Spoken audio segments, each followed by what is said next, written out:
பயங்கரமான ரோடாக இருக்குது மக்களே. காஷ்மீர் போயிட்டுருக்கோம். கிட்டத்தட்ட வந்து இது வரைக்கும் ஒரு 120 கிலோமீட்டர் கிட்ட ரைட் பண்ணி வந்தியாச்சு.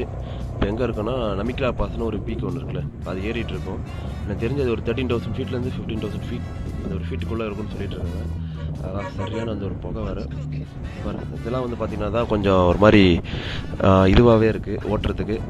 மற்றபடி வந்து பார்த்திங்கன்னா இந்த ரோடு வந்து கொஞ்சம் நல்லா இருக்குங்க.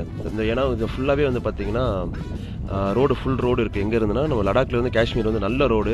அதனால தான் நிறைய பேர் இந்த ரூட்டை சூஸ் பண்ணுவாங்கன்னு நினைக்கிறேன். எங்கே இருந்துன்னா ஸ்ரீநகர்லேருந்து இந்த ரூட் வழியாக வருவாங்க. ஏன்னா அந்த மணாலியிலேருந்து இந்த ரோட விட இந்த ரோடு வந்து கொஞ்சம் பார்த்திங்கன்னா நல்லாவும் இருக்குது. மேக்ஸிமம் 2 டேஸில் ரீச் ஆகிடலாம் போல். 423 கிலோமீட்டர் சம்திங் 440 கிலோமீட்டர் தான் இருக்குது இங்கேருந்து ஸ்ரீநகர். இன்றைக்கி நம்ம வந்து கார்கில் போய் ரீச் ஆகிடணும் இன்றைக்கி நைட்டுக்குள்ளே. ஏன்னா இன்றைக்கி நைட்டுக்குள்ளே ரீச் ஆகிடுனா ஒன்று கார்கில் இல்லை சோன்மார்க்கில் ஸ்டே பண்ணுற மாதிரி இருக்கணும். அதான் பிளானே இன்றைக்கி. எங்கே நல்ல இடமா இருந்துச்சுன்னா அங்கே டென்ட்டு போட்டுடலாம். அப்படி இல்லைனா வந்து ரூம் எடுத்து தங்குற மாதிரி இருக்கும்.